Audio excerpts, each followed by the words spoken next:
सितारों की अक्षय ऊर्जा के स्रोत का कारण क्या है? बताइए इसका आंसर। दोस्तों इसका आंसर ए हो जाएगा हाइड्रोजन का हीलियम में परिवर्तन। दोस्तों सितारों की अक्षय ऊर्जा के स्रोत का कारण है, ठीक है। दोस्तों जो हाइड्रोजन होता है या हीलियम में बदल जाता है, इसी कारण दोस्तों सितारों में एक अक्षय ऊर्जा उनको मिलती रहती है, ठीक है। अगला प्रश्न है, किस किरण का प्रयोग कैंसर के उपचार में किया जाता है? बताइए इसका आंसर। दोस्तों इसका आंसर सी हो जाएगा दोस्तों गामा किरणों का प्रयोग दोस्तों कैंसर के उपचार में किया जाता है, ठीक है। दूर संचार के लिए किस तरंग का प्रयोग किया जाता है? बताइए इसका आंसर। दोस्तों इसका आंसर सी हो जाएगा माइक्रोवेव तरंगों का प्रयोग दोस्तों दूर संचार में किया जाता है, ठीक है। अगला प्रश्न दोस्तों, साइक्लोट्रॉन किसको त्वरित करने के लिए प्रयोग किया जाता है? बताइए इसका आंसर। दोस्तों इसका आंसर डी हो जाएगा प्रोटॉन को दोस्तों त्वरित करने के लिए साइक्लोट्रॉन का प्रयोग किया जाता है, ठीक है। सबसे कम तरंग दैर्घ्य किस रंग की होती है? बताइए इसका आंसर। दोस्तों इसका आंसर डी हो जाएगा दोस्तों बैगनी रंग की तरंग दैर्घ्य सबसे कम होती है, ठीक है। और दोस्तों बैगनी रंग की आवृत्ति सबसे ज्यादा होती है, और दोस्तों लाल रंग की तरंग दैर्घ्य सबसे ज्यादा होती है, और लाल रंग की आवृत्ति सबसे कम होती है, ठीक है।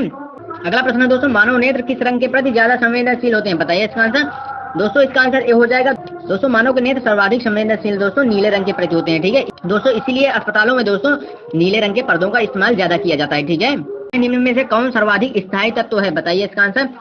दोस्तों इसका आंसर ए हो जाएगा दोस्तों सीसा जो है दोस्तों यह सर्वाधिक स्थायी तत्व होता है, ठीक है। अगला प्रश्न है, कौन सी तरंगे शून्य में संचरण नहीं कर सकती हैं? बताइए इसका आंसर। दोस्तों इसका आंसर भी हो जाएगा ध्वनि तरंगे जो होती हैं दोस्तों ये शून्य में संचरण नहीं कर सकती, ठीक है। अगला प्रश्न है, रडार की कार्य प्रणाली किस सिद्धांत पर आधारित है? बताइए इसका आंसर। दोस्तों इसका आंसर ए हो जाएगा रेडियो तरंगों का परावर्तन के सिद्धांत पर दोस्तों रडार की कार्य प्रणाली आधारित है, ठीक है। अगला प्रश्न है दोस्तों, चिकित्सा की दृष्टि से कौन सी किरण अधिक उपयोगी है? बताइए इसका आंसर। दोस्तों इसका आंसर ए हो जाएगा दोस्तों एक्स किरण जो है यह चिकित्सा की दृष्टि से अधिक उपयोगी है, ठीक है। निम्न में से सही विकल्प चुनिए। बताइए इसका आंसर। दोस्तों इसका आंसर डी हो जाएगा उपरोक्त सभी दोस्तों सही कथन है, ठीक है। दोस्तों पहला ऑप्शन है इलेक्ट्रॉन की खोज जे थॉमसन ने की। दोस्तों यह सही है, ठीक है। इलेक्ट्रॉन की खोज जे थॉमसन ने की। अगला ऑप्शन है प्रोटॉन की खोज रदरफोर्ड ने की। दोस्तों यह भी सही है, ठीक है। अगला ऑप्शन है न्यूट्रॉन की खोज जेम्स चैडविक ने की। दोस्तों यह भी सही है, ठीक है। यानी दोस्तों आंसर उपरोक्त सभी हो जाएगा, ठीक है। पराबैंगनी किरणों की खोज किसने की? बताइए इसका आंसर। दोस्तों इसका आंसर ए हो जाएगा पराबैंगनी किरणों की खोज दोस्तों यानी अल्ट्रावायलेट किरणों की खोज दोस्तों रिटर्न ने की, ठीक है। अगला प्रश्न है, यक्ष किरण की खोज किसने की? बताइए इसका आंसर। दोस्तों इसका आंसर डी हो जाएगा यक्ष किरण की खोज दोस्तों रॉन्टजन ने की, ठीक है। अगला प्रश्न है, निम्नलिखित में से सही विकल्प चुनिए। बताइए इसका आंसर। दोस्तों इसका आंसर डी हो जाएगा उपरोक्त सभी सही है, ठीक है। पहला ऑप्शन है दोस्तों दृश्य विकिरण की खोज न्यूटन ने की। दोस्तों यह भी सही है। अवरक्त विकिरण की खोज हर्शल ने की। दोस्तों यह भी सही है, ठीक है। और दोस्तों ऑप्शन सी है गामा किरणों की खोज बिलार्ड ने की। दोस्तों यह भी सही है दोस्तों, ठीक है। यानी दोस्तों तीनों सही है, यानी आंसर डी हो जाएगा, ठीक है। गोताखोर किस गैसों के मिश्रण से सांस लेते हैं? बताइए इसका आंसर।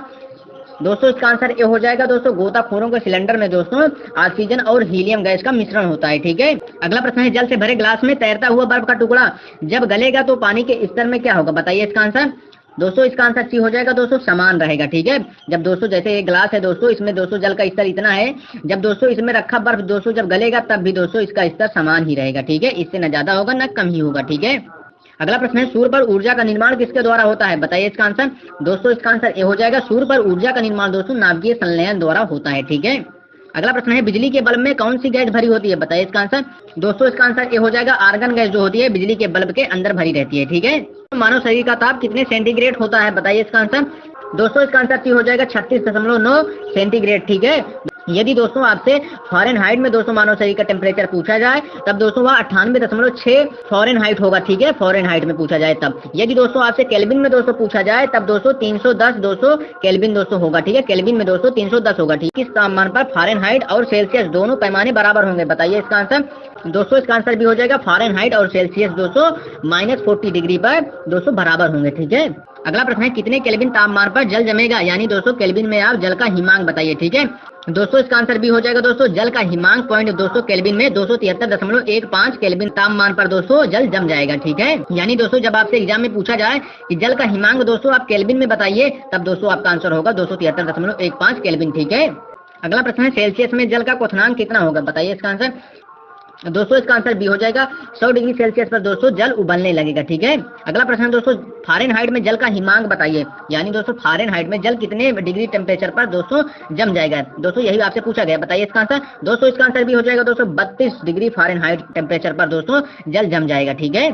यदि द्रव्यमान परिवर्तित हुए बिना पृथ्वी अपनी वर्तमान त्रिज्या की सिकुड़कर आधी रह जाए तो दिन कितने घंटों का होगा? बताइए इसका आंसर। दोस्तों इसका आंसर ये हो जाएगा दोस्तों दिन जो होगा यह 12 घंटे का होगा, ठीक है दोस्तों। अगला प्रश्न है प्रत्यावर्ती विद्युत धारा यानी दोस्तों एसी को विशिष्ट धारा यानी दोस्तों डीसी में परिवर्तित किसके द्वारा किया जाता है? बताइए इसका आंसर। दोस्तों एसी को डीसी में किसके द्वारा परिवर्तित किया जाता है? बताइए इसका आंसर। दोस्तों इसका आंसर ए हो जाएगा, रेक्टिफायर द्वारा दोस्तों एसी को डीसी में बदला जाता है। ठीक है। जल का न्यूनतम आयतन कितने डिग्री सेंटीग्रेड पर होता है? बताइए इसका आंसर। इसका आंसर डी हो जाएगा, 4 डिग्री सेल्सियस पर दोस्तों जल का न्यूनतम आयतन हो जाएगा। ठीक है। अगला प्रश्न है कितने डिग्री सेंटीग्रेड तापमान पर जल का घनत्व अधिकतम होता है? बताइए इसका आंसर। दोस्तों इसका आंसर भी हो जाएगा, 4 डिग्री सेल्सियस पर जल का दोस्तों घनत्व अधिकतम होता है और दोस्तों 4 डिग्री सेंटीग्रेड पर ही दोस्तों जल का आयतन भी दोस्तों न्यूनतम हो जाता है। ठीक है। और दोस्तों इसका घनत्व भी सर्वाधिक दोस्तों 4 डिग्री सेल्सियस पर ही हो जाता है। ठीक है।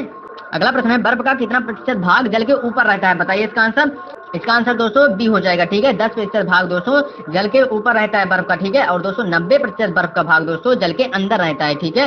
यानी दोस्तों यहाँ आंसर ए हो जाएगा। ठीक है। भूमि की अपेक्षा पहाड़ों पर खाना देर से किस कारण पकता है? बताइए इसका आंसर। दोस्तों इसका आंसर भी हो जाएगा दोस्तों, दाब कम होने से दोस्तों पहाड़ों पर खाना दोस्तों देरी से पकता है। ठीक है। दोस्तों पहाड़ों पर दाब बहुत कम होता है। ठीक है। इसलिए दोस्तों वहाँ दाब दोस्तों बढ़ता नहीं, इसीलिए दोस्तों जल का क्वथनांक भी नहीं बढ़ता। जब दोस्तों जल का क्वथनांक नहीं बढ़ेगा तब दोस्तों खाना जल्दी नहीं पकेगा। ठीक है। दोस्तों क्वथनांक बढ़ने के लिए दोस्तों दाब का होना जरूरी है। ठीक है। इसलिए दोस्तों प्रेशर कुकर में दोस्तों जल का क्वथनांक दोस्तों तभी बढ़ता है जब दोस्तों प्रेशर बढ़ता है। ठीक है। ट्रांसफार्मर प्रयोग किया जाता है? बताइए इसका आंसर। दोस्तों इसका आंसर ए हो जाएगा दोस्तों, एसी वोल्टेज का उपचयन या अपचयन करने के लिए दोस्तों ट्रांसफार्मर का उपयोग किया जाएगा। ठीक है। एसी वोल्टेज का अपचयन या उपचयन करने के लिए। ठीक है। अगला प्रश्न है मिट्टी के बने घड़े या सुराही में रखा जल समान जल की तुलना में अधिक ठंडा किस कारण होता है? बताइए इसका आंसर। दोस्तों इसका आंसर ए हो जाएगा दोस्तों, वाष्पीकरण के कारण दोस्तों मिट्टी के बने सुराही में दोस्तों रखा जल ज्यादा ठंडा प्रतीत होता है। ठीक है। वाष्पीकरण के कारण ही। ठीक है। अगला प्रश्न है मानव शरीर के विद्युत प्रतिरोध के परिणामों की कोड क्या है? बताइए इसका आंसर। दोस्तों इसका आंसर ए हो जाएगा 10⁻6 ओम। ठीक है। अशुद्धियां मिलाने से क्वथनांक? बताइए इसका आंसर। दोस्तों इसका आंसर बी हो जाएगा दोस्तों, अशुद्धियां मिलाने से दोस्तों जल का क्वथनांक दोस्तों बढ़ जाता है। ठीक है।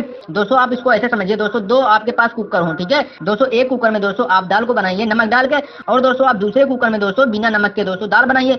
दोस्तों आप जिसमें दोस्तों नमक डाले रहोगे दोस्तों वह दाल जल्दी पक जाएगी, और दोस्तों बिना नमक वाली दाल दोस्तों बहुत देर में पकेगी। ठीक है। दोस्तों ऐसा इसलिए होगा क्योंकि दोस्तों आपने इस वाले कुकर में दोस्तों आपने नमक मिला दिया है, यानी दोस्तों अशुद्धियां मिला दिया है, इसलिए दोस्तों जल का क्वथनांक बढ़ जाएगा जल्दी। ठीक है। जब दोस्तों जल का क्वथनांक बढ़ जाएगा तब दोस्तों जल्दी दाल पक जाएगी। और दोस्तों आपने इसमें दोस्तों कोई अशुद्धियां तो आपने मिलाया नहीं है इस कुकर में, तो इसलिए दोस्तों इसमें दोस्तों देर से दाल पकेगी। ठीक है। अगला प्रश्न है मनुष्य के आंसू में क्या पाया जाता है? बताइए इसका आंसर। इसका आंसर ये हो जाएगा सोडियम क्लोराइड दोस्तों मनुष्य के आंसू में पाया जाता है। ठीक है। दाब बढ़ाने पर गलनांक एवं क्वथनांक? बताइए इसका आंसर। दोस्तों दाब बढ़ाने पर दोस्तों गलनांक एवं क्वथनांक दोस्तों दोनों भी बढ़ जाते हैं। ठीक है। दोस्तों इसको आप ऐसे समझिए जैसे दोस्तों आप दोस्तों कोई बर्फ का टुकड़ा है, जब दोस्तों आप इस पर प्रेशर लगाओगे यानी जोर लगाओगे तब दोस्तों यह पिघलने लगेगा। ठीक है। और दोस्तों क्वथनांक को दोस्तों आप ऐसे पढ़िए, जब दोस्तों प्रेशर कुकर होता है, जब दोस्तों उसमें प्रेशर बढ़ता है तब दोस्तों उसका क्वथनांक भी बढ़ जाता है। ठीक है। यानी दोस्तों उसमें जैसे ही दाब बढ़ता है दोस्तों उसमें दोस्तों क्वथनांक बढ़ जाता है, उसमें रखा पानी दोस्तों उबलने लगता है, खौलने लगता है। ठीक है। अगला प्रश्न है झरने में जब जल ऊंचाई से गिरता है तो उसका ताप? बताइए इसका आंसर। दोस्तों इसका आंसर भी हो जाएगा दोस्तों, उसका ताप जो होता है वह बढ़ जाता है। ठीक है। जल किस कारण से धीरे धीरे गर्म और धीरे धीरे ठंडा होता है? बताइए इसका आंसर। दोस्तों इसका आंसर भी हो जाएगा दोस्तों, जल दोस्तों विशिष्ट ऊष्माधारिता के कारण दोस्तों जल धीरे धीरे गर्म होता है, और दोस्तों गर्म होने के बाद दोस्तों जल धीरे धीरे ही ठंडा होता है। ठीक है। दोस्तों इसका कारण होता है कि दोस्तों जल में जो है विशिष्ट ऊष्माधारिता होती है। ठीक है। अगला प्रश्न है पत्तियों का हरा रंग क्यों होता है? बताइए इसका आंसर। दोस्तों इसका आंसर ए हो जाएगा, क्लोरोफिल के कारण दोस्तों पत्तियों का हरा रंग होता है। ठीक है। बर्फ के गलन की गुप्त ऊष्मा कितनी होती है? बताइए इसका आंसर। दोस्तों इसका आंसर ए हो जाएगा, बर्फ के गलन की गुप्त ऊष्मा 80 कैलोरी होती है। ठीक है। अगला प्रश्न है ठोसों में ऊष्मा का स्थानांतरण किस विधि से होता है? बताइए इसका आंसर। दोस्तों इसका आंसर भी हो जाएगा, ठोसों में ऊष्मा का स्थानांतरण दोस्तों चालन विधि के द्वारा होता है। ठीक है। अगला प्रश्न है बरगद के पेड़ के तने से नीचे लटकने वाली मोटी जड़ें क्या कहलाती हैं? बताइए इसका आंसर। इसका आंसर दोस्तों डी हो जाएगा, स्तंभ मूल। ठीक है दोस्तों, जो दोस्तों बरगद के तने से जड़ें निकलती रहती हैं दोस्तों उनको दोस्तों स्तंभ मूल कहा जाता है। ठीक है। द्रव्य एवं गैस में ऊष्मा का स्थानांतरण किस विधि से होता है? बताइए इसका आंसर। दोस्तों द्रव्य और गैसों में दोस्तों ऊष्मा का स्थानांतरण दोस्तों संवहन विधि से होता है। ठीक है। यानी दोस्तों आंसर ए हो जाएगा। ठीक है। दोस्तों द्रव और गैसों में दोनों में दोस्तों ऊष्मा का स्थानांतरण संवहन विधि से ही होता है। ठीक है। दोस्तों केवल ठोस में दोस्तों चालन विधि से होता है। ठीक है। केवल ठोस में चालन विधि से ही होता है। ठीक है। यहाँ दोस्तों कथन दिया गया है धातु के बने तब से चाय पीने पर हमारे ओठ जलने लगते हैं, परंतु मिट्टी के बने कुल्हड़ या प्यालों में चाय पीने से नहीं जलते हैं। ठीक है दोस्तों, यह कथन हो गया। अब दोस्तों कारण इसका दिया गया, सभी धातुएं ऊष्मा की सुचालक एवं मिट्टी ऊष्मा की कुचालक होती है। अब बताइए दोस्तों इसका आंसर क्या होगा। दोस्तों इसका आंसर ए हो जाएगा। ए और बी दोनों सही है, बी ए का सही स्पष्टीकरण है। ठीक है, यानी दोस्तों ए भी सही है और दोस्तों बी भी सही है, और दोस्तों बी जो है यह ए का सही स्पष्टीकरण करता है। यानी दोस्तों जब हम दोस्तों कुल्हड़ से दोस्तों चाय पीते हैं, यानी दोस्तों मिट्टी के बने कुल्हड़ों से जब हम चाय पीते हैं तब हमारे ओठ नहीं जलते हैं। दोस्तों इसका कारण होता है मिट्टियां जो होती हैं ये ऊष्मा की कुचालक होती हैं। धातु से बने दोस्तों कपों से दोस्तों चाय पीते हैं तब दोस्तों हमारे ओठ जलने लगते हैं। दोस्तों इसका कारण होता है जो धातुएं सभी होती हैं ये ऊष्मा की सुचालक होती हैं। ठीक है, और दोस्तों मिट्टी जो है यह ऊष्मा की कुचालक होती है। ठीक है, हृदय स्पंदन के दौरान विद्युत परिवर्तनों को रिकॉर्ड करने वाला उपकरण क्या कहलाता है, बताइए इसका आंसर। दोस्तों इसका आंसर ए हो जाएगा। दोस्तों इलेक्ट्रोकार्डियोग्राम दोस्तों ऐसा यंत्र होता है जो हृदय के स्पंदन के दौरान दोस्तों विद्युत परिवर्तनों को रिकॉर्ड करता है। ठीक है, अगला प्रश्न है, पृथ्वी का वायुमंडल किस विधि से गर्म होता है, बताइए इसका आंसर। दोस्तों इसका आंसर भी हो जाएगा, संवहन विधि से पृथ्वी का वायुमंडल गर्म होता है। ठीक है, अगला प्रश्न है, मोटर कारों के रेडिएटर या शीतलन तंत्र किस सिद्धांत पर कार्य करते हैं, बताइए इसका आंसर। दोस्तों इसका आंसर भी हो जाएगा, मोटर कारों के रेडिएटर या शीतलन तंत्र दोस्तों संवहन सिद्धांत पर अपना कार्य करते हैं। ठीक है, सूर्य की ऊष्मा पृथ्वी तक पहुंचती है, बताइए इसका आंसर। दोस्तों इसका आंसर ये हो जाएगा, विकिरण के द्वारा सूर्य की ऊष्मा जो है वह पृथ्वी तक पहुंचती है। ठीक है, यहाँ दोस्तों कथन दिया गया है, दिन में रेगिस्तान बहुत गर्म एवं रात में अधिक ठंडे रहते हैं। और दोस्तों यहाँ इसका कारण दिया गया है, रेत ऊष्मा की अच्छी अवशोषक एवं अच्छी उत्सर्जक होती है, बताइए इसका आंसर। दोस्तों क्या होगा। दोस्तों इसका आंसर ए हो जाएगा।